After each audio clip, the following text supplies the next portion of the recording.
Hey guys, how you doing? I'm doing okay. Well, ever since I filmed this video about Schumer's uh, uh, rant at the steps of the Supreme Court um, for a pro-abortion uh, rally, um, there were some things I said that I still agree with. Others I have changed my position after listening to other arguments. And, in an ideal society where, people are stable, do not have medical or mental issues, emotional issues, or drug situations, or whatever, and there are no unstable people anywhere.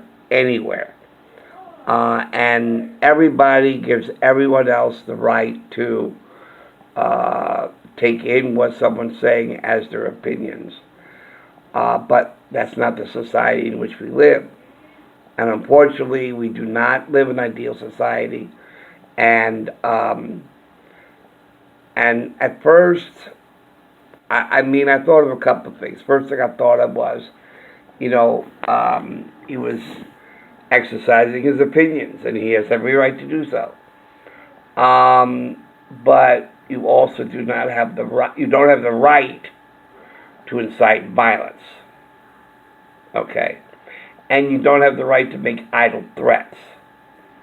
When Madonna said she was considering blowing up the White House, that's pretty damn serious.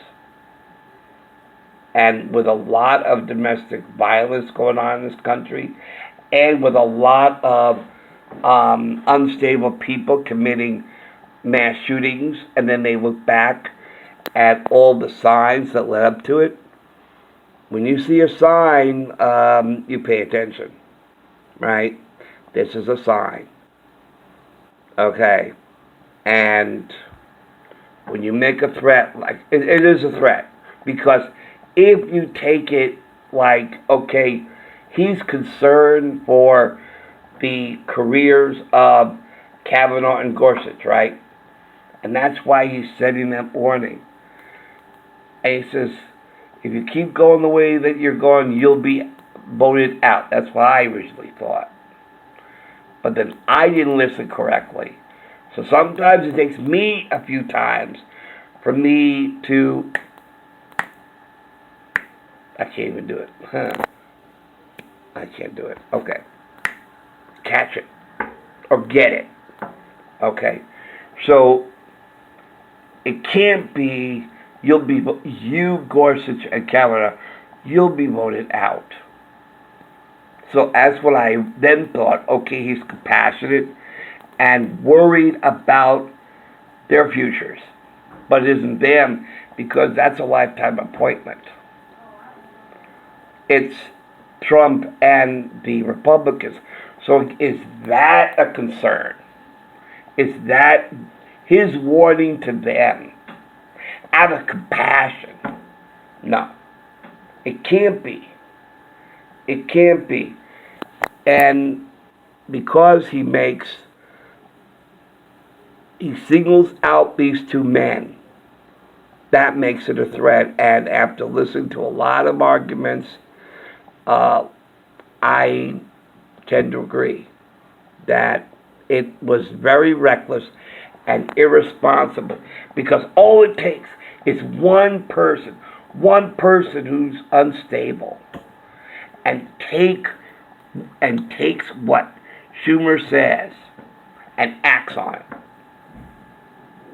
Now, I've said that women need to be responsible because they're adults and they're old enough to bear children. They have a responsibility to make responsible decisions, to choose wisely, to be smart, okay, and not be taken by it. No. You have to make better decisions. You have to choose smart. if the end result of an unwanted pregnancy is abortion, obviously you're not ready, you don't want the baby, don't get pregnant. Keep your legs closed, make sure the man wears a condom, take birth control pills. If that is your passion and that is your choice not to be pregnant, then you have a responsibility to make damn sure you don't get pregnant. Because I cannot imagine any woman saying, oh, I love going through abortions. Oh, they're so wonderful. I enjoyed every moment of it. No, I don't believe that one bit. Okay? So Schumer also has a responsibility as a member of Congress to choose his words better. And the fact that words can produce deeds. Bad words, bad deeds. Good words, good deeds. It's all relative. So let's replay this. And what I originally had intended for this video, I will include. So my instincts were right. I really shouldn't, and that's what I learned from this. And I've always said, go with your gut instinct. Never never second guess yourself. Always go with your gut instinct. I did not do that. I'm human. I made that mistake. I'm big enough to admit it that I made that mistake. I immediately jumped on with reacting without really thinking it through. So I was wrong. Now that I've thought about it a lot, I realize that he has a responsibility to make sure that no one who's unstable creates a tragedy, that two universes do not get destroyed, because all it takes is an unstable person to destroy an entire universe. As I've often said, in the Jewish tradition, each human being is considered a universe. And every time you save a person's life from death, you are credited as saving an entire universe. So,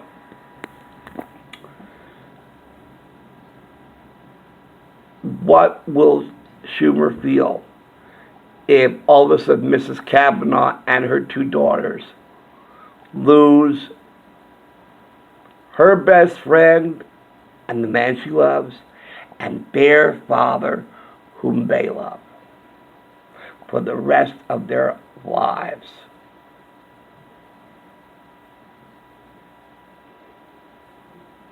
That's something to think about. So anyway, let's play this. Arguments, as you know, for the first major abortion right cases since Justices Kavanaugh and Justices Gorsuch came to the bench. We know what's at stake. Over the last 3 years, women's reproductive rights have come under attack in a way we haven't seen in modern history. From Louisiana to Missouri to Texas, Republican legislatures are waging a war on women, all women. And they're taking away fundamental rights.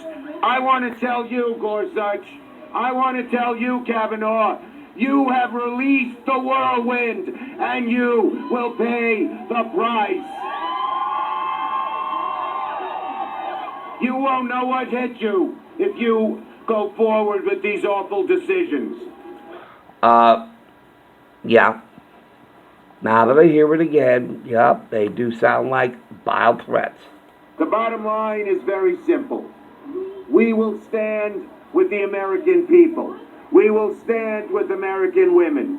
We will tell President Trump and Senate Republicans who have stacked the court with right-wing ideologues that you're going to be gone in November, and you will never be able to do what you're trying to do now, ever again.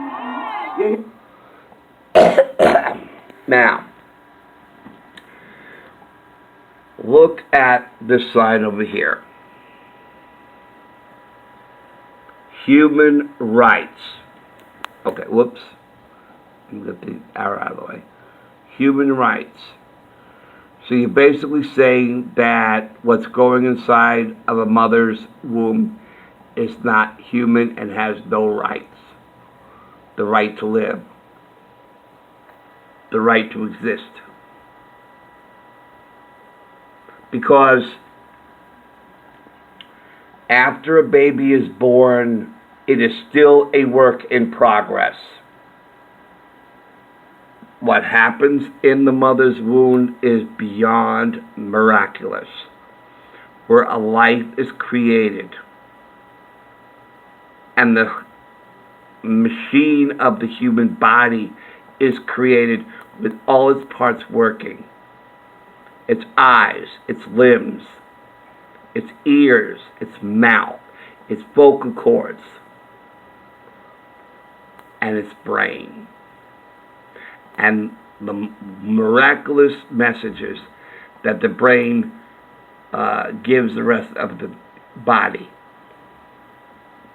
To breathe, to smell, to listen, to reason, to walk, to crawl, to lift things, to lift itself up, to sit up, to stand. It's a work in progress. The last thing is the brain. Everything else has been put together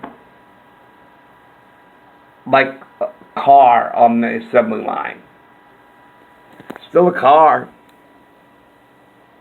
And once it's all assembled and everything working together, then they go through other areas. But it's still a car.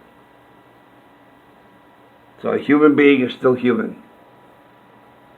And when it's born, its physical machine is put together and everything is working perfectly.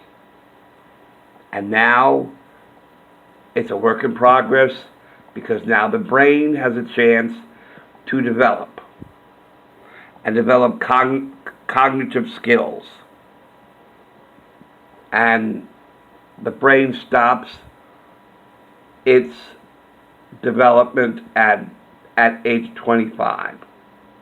And the last thing that the brain learns is cause and effect, basically.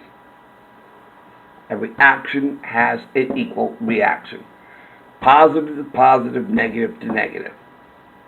That's the last thing the brain learns at age 25. So even though the baby is born, it is still not complete. It's a work in progress. So that human being is still human inside the womb as well as outside. It's a work in progress. It is a 26-year development. The first year, structurally. The next 25 years, cognitive, learning, and the brain. So, now we move over here. I had an abortion.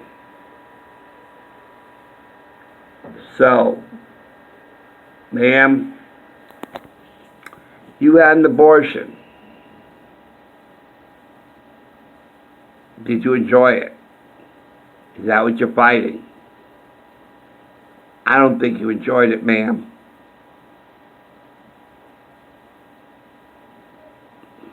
I don't think you enjoyed it.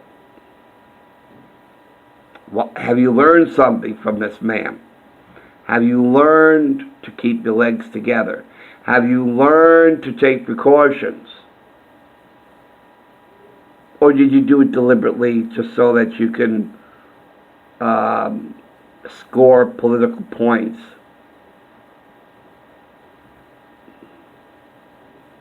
I hope you learned something from your abortion, ma'am. I knew a woman once who said she had about 3 abortions. And then after the third one, she told me that she didn't think her body could withstand another because her insides were sustained a lot of damage from the 3 abortions. Did you learn something, ma'am? You proud? You proud you not only took a life, but you put your body through hell? Did you learn something about planning? Okay.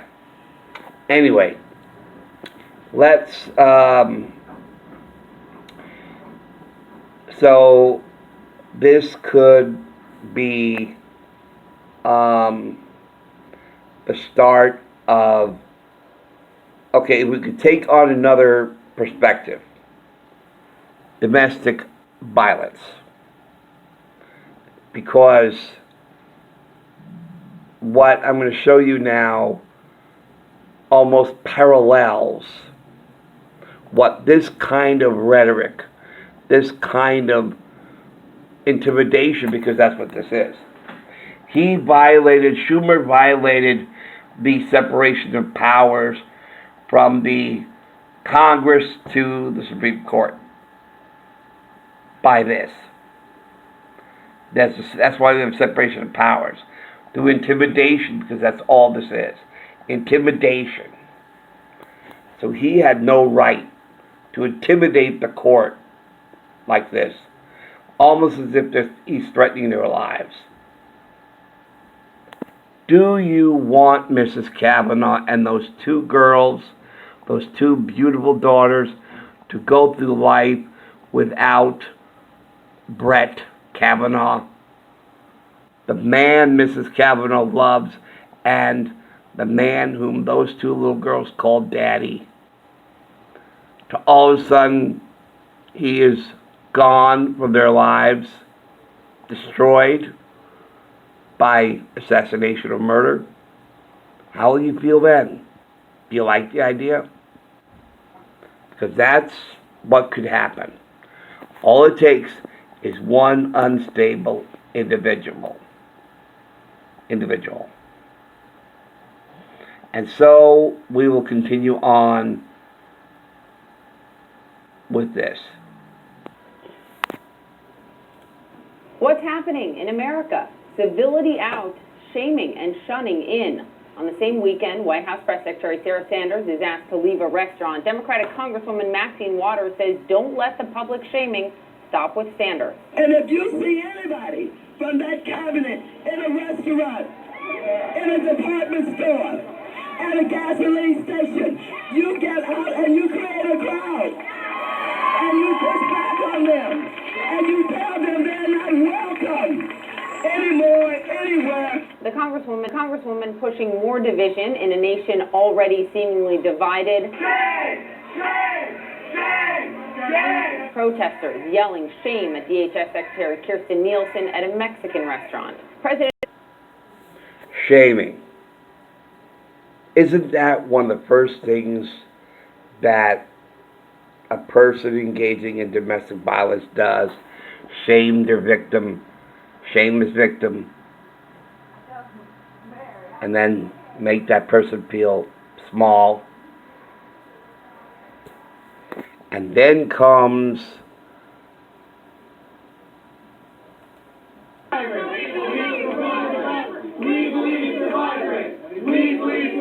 getting in their face. We believe survivors.